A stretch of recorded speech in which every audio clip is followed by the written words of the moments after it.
General methods for the preparation of immunological product. अब जब भी इम्यूनोलॉजिकल प्रोडक्ट्स की बात होती है, कहीं ना कहीं आपके माइंड में या आपको क्या आता होगा याद, वैक्सीन की बात हो रही है।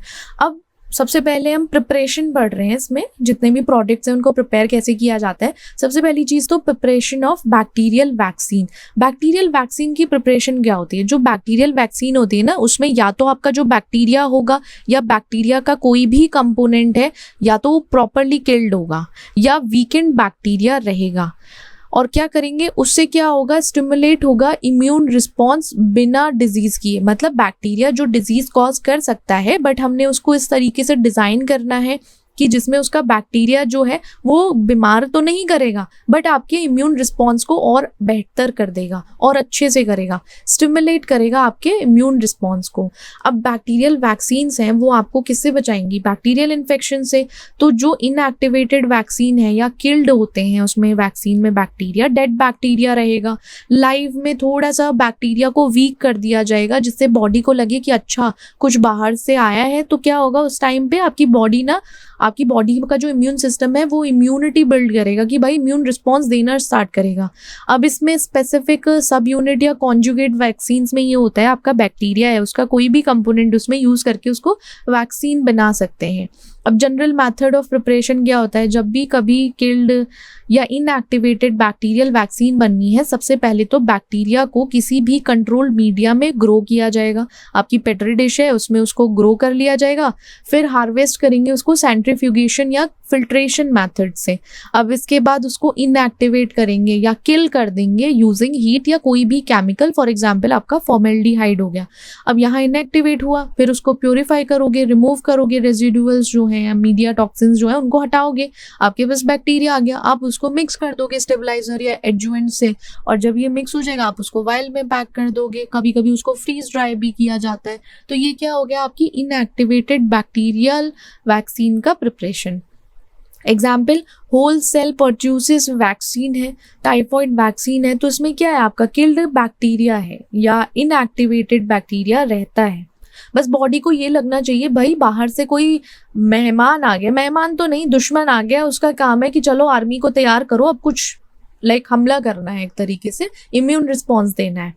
अब लाइव एटेन्यूएटेड बैक्टीरियल वैक्सीन्स होती हैं, तो इसमें क्या है, वो सिर्फ बैक्टीरिया आपका वीकेंड है, तो इम्यून रिस्पॉन्स अच्छी तरीके से स्टिमुलेट हो जाएगा। सबसे पहले तो स्ट्रेन का सिलेक्शन करना पड़ेगा कि कोई भी वीक स्ट्रेन है उसको आप चूज करोगे, फिर किसी भी एसेप्टिक कंडीशन में, स्ट्रिक्ट एसेप्टिक कंडीशन में ग्रो करोगे। देन आप उस बैक्टीरिया को वॉश करके सस्पेंड करोगे स्टेबलाइजर में, फिर उसको प्योरिटी, वायबिलिटी, क्यूसी होगा, मेक श्योर करोगे सब चीज़ ठीक है, क्योंकि लाइव है ना बैक्टीरिया, तो उस तरीके से स्ट्रेन को देखा जाएगा। फिर उसको फ्रीज ड्राई या लायोफिलाइज करके स्टेबिलिटी के लिए उसको आप पैक कर दोगे। एग्जाम्पल आपकी जैसे BCG वैक्सीन है ट्यूबरक्लोसिस के लिए, तो उसमें क्या होता है, आपका लाइव एटेन्यूएटेड स्ट्रेन रहता है माइकोबैक्टीरियम बायोसिस का। अब सेम सब यूनिट का होता है, पहले एंटीजन को आइसोलेट करेंगे, फिर उसको प्यूरिफाई किया जाएगा, कॉन्जुगेशन अगर ज़रूरत है, देन फॉर्मुलेशन। अब न्यूमोकोकल कॉन्जुगेट वैक्सीन है वो इसका एग्जाम्पल है हमारा बैक्टीरियल वैक्सीन प्रिपरेशन का। अब टॉक्सोइड होते हैं, टॉक्सोइड बोल दो, ठीक है। अब टॉक्सोइड क्या होते हैं, इनएक्टिवेटेड बैक्टीरियल टॉक्सिन्स। आपके जो बैक्टीरिया है उसके इनएक्टिवेटेड जितने भी टॉक्सिन्स हैं उनसे हमारा टॉक्साइड आता है। अब उसमें क्या होता है, अब एंटीजेंस भी होंगे तो उनको हम रिटेन कर लेते हैं, उनको ले लेते हैं, क्योंकि उसमें टॉक्सिसिटी नहीं होती। अब टॉक्सिसिटी नहीं होती तो हम उसको यूज करते हैं वैक्सीन बनाने में। अब जैसे उनको यूज करते हैं इम्यूनाइज करने के लिए, जब भी कोई टॉक्सिन मीडिएटेड डिजीज आती है, अगर किसी को भी टॉक्सिन मीडिएटेड डिजीज होगी तो उस टाइम पे टॉक्सोइड यूज किया जाएगा। अब सबसे पहले जनरल मेथड सिलेक्शन होगा उसका बैक्टीरिया का, फिर उससे एक्सट्रैक्ट करोगे, एक्सट्रैक्ट करने के बाद इनएक्टिव कर दोगे, इनएक्टिव करने के बाद एडजुवेंट में डालोगे और फिर उसको स्टेराइल करके पैक कर दोगे और स्टोर कर दोगे एक प्रॉपर कंडीशन में 2 to 8 डिग्री सेल्सियस। और फॉर एग्जाम्पल टॉक्सोइड में डिफ्थीरिया टॉक्सोइड है, टेटनस है, तो ये तो आपने सुने होंगे, बहुत कॉमन एग्जाम्पल है, टेटनस का इंजेक्शन लग जाता है तो वो ऐसे ही बनता है। वायरल वैक्सीन है, वायरल वैक्सीन्स में जो क्या होता है, लाइव बैक्टीरिया या जो वीकेंड बैक्टीरिया रहता है उसको यूज करते हैं, इनएक्टिवेटेड में किल्ड, और वो सेम ऑलमोस्ट सेम है जैसा बैक्टीरिया में होता है वैसे ही वायरस में रहता है। जनरल मेथड में लाइव लेंगे, उसको अटेन्यूएट करेंगे, मतलब वीकेंड करेंगे, उसको कल्टीवेट करके हार्वेस्ट करेंगे, फॉर्मुलेट करेंगे, लायोफिलाइजेशन, फिर ये स्टेप्स अगर आपने बैक्टीरियल वैक्सीन का पूरा अच्छे से पढ़ा है देन आई डोंट थिंक आपको अदर जो प्रोसीजर्स हैं, प्रिपरेशंस हैं, उन पर ध्यान देना है। आपको सिर्फ क्या याद रखना है, किस तरीके से कंडक्ट होता है, अटेन्यूएशन में क्या होता है, कल्टीवेशन में क्या होते हैं, और मतलब इन पर्टिकुलर स्टेप्स में होता क्या है, ये आपको एक बार पता चल गया then it's easy peasy for you. फिर उसके बाद बस एग्जाम्पल याद करना, एग्जाम्पल याद करना मत भूलना। पता चला बैक्टीरिया के वैक्सीन में तो वायरल का रखा हो एग्जाम्पल। अब जैसे मीजल्स, मम्स और रुबेला वैक्सीन्स हैं, वर्सिला है, ओरल पोलियो वैक्सीन्स हैं, तो ये एग्जाम्पल्स में आती हैं आपकी। इनएक्टिवेटेड में भी सेम प्रिपरेशन प्रोसीजर वो होता है, एग्जाम्पल आपका पोलियो वैक्सीन है। सब यूनिट्स में आपकी सब यूनिट्स ली जाएगी किसी भी वायरल प्रोटीन से, फिर उसको केमिकली स्प्लिट किया जाता है वायरस को, और देन उसको इंजीनियर, जेनेटिकली इंजीनियर किया जाता है वायरल प्रोटीन्स में। ठीक है, स्टेप्स क्या होते हैं, सबसे पहले तो जीन आइडेंटिफिकेशन और क्लोनिंग चलेगी। टारगेट करोगे एंटीजन जीन क्लोन, जिसको लेना है, आपको जीन को क्लोन करना है। फिर उसके बाद हार्वेस्ट करोगे, हार्वेस्ट करने के बाद एक्सप्रेस होगा किसमें, ईस्ट में, बैक्टीरिया में, ममेलियन सेल है वहां पे हो जाएगा आपका प्यूरिफिकेशन, फॉर्मुलेशन, ये सेम वही करना पड़ेगा। आइसोलेट करोगे, प्यूरिफाई करके फॉर्मुलेशन में आप एडजुवेंट डाल भी सकते हो, यूज भी कर सकते हो, नहीं भी यूज कर सकते। फिर क्यूसी होगा उसका, जैसे हेपेटाइटिस बी वैक्सीन है वो यूज करते हैं तो उसमें रिकॉम्बिनेंट HBsAg एक्सप्रेस रहता है ईस्ट में। एंटीटॉक्सिन है, एंटीटॉक्सिन आपके पैसिव इम्यूनिटी होती है टॉक्सिन्स के अगेंस्ट में। एंटीटॉक्सिन्स वो होते हैं जो प्यूरिफाइड एंटीबॉडीज हैं, प्योर फॉर्म में जो एंटीबॉडीज रहते हैं और किसी भी बैक्टीरियल टॉक्सिन्स के अगेंस्ट वो इम्यूनिटी प्रोवाइड करते हैं, इमीडिएट इम्यूनिटी देते हैं किसी भी टॉक्सिन रिलेटेड इन्फेक्शंस में। तो एंटीटॉक्सिन्स अगर याद आए तो समझना वहां पे प्यूरिफाइड फॉर्म में एंटीबॉडीज हैं जो किसके अगेंस्ट, बैक्टीरियल टॉक्सिन्स के अगेंस्ट फाइट करेंगी। अब प्रिपरेशन कैसे करोगे, हाइपर इम्यूनाइजेशन है एनिमल्स में, यूजुअली हॉर्सेस में।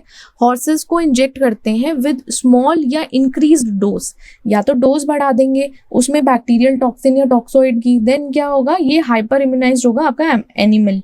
फिर उससे क्या कलेक्ट किया जाएगा, एंटीबॉडी रिच प्लाज्मा कलेक्ट किया जाएगा, ब्लड ड्रॉ करोगे, ब्लड लोगे, देन आप उससे प्लाज्मा लोगे।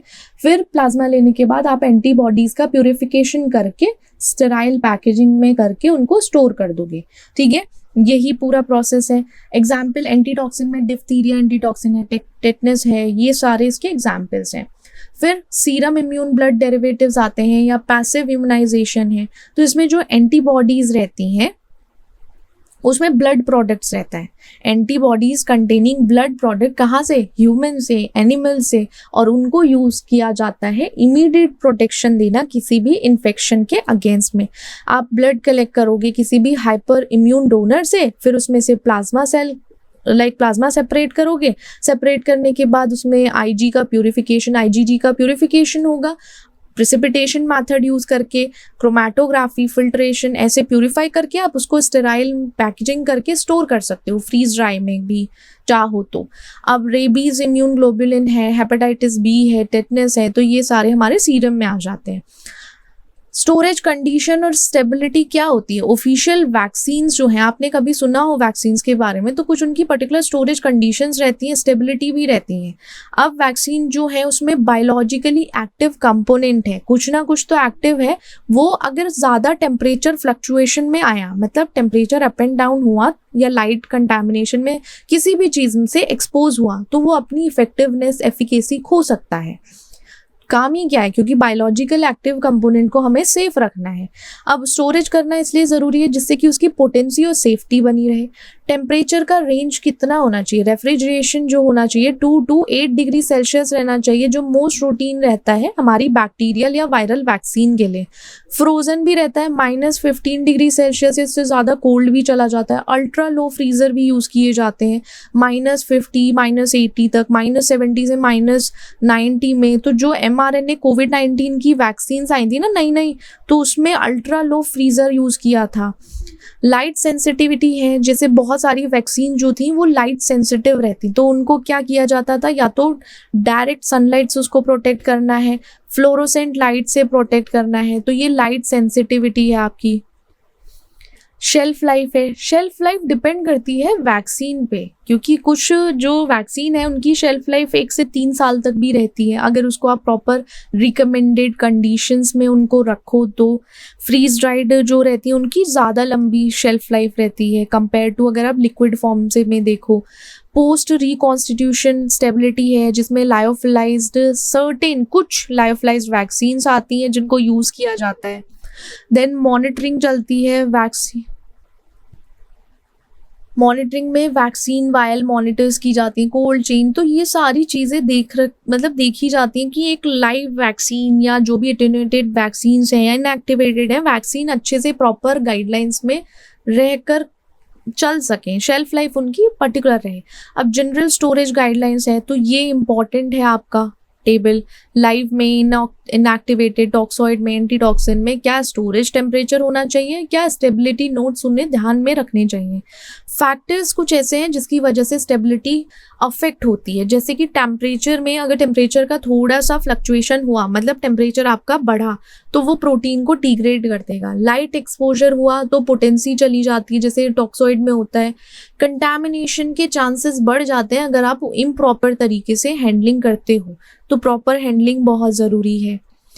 देन नेक्स्ट है हमारा hybridoma technology, production, purification and amplification.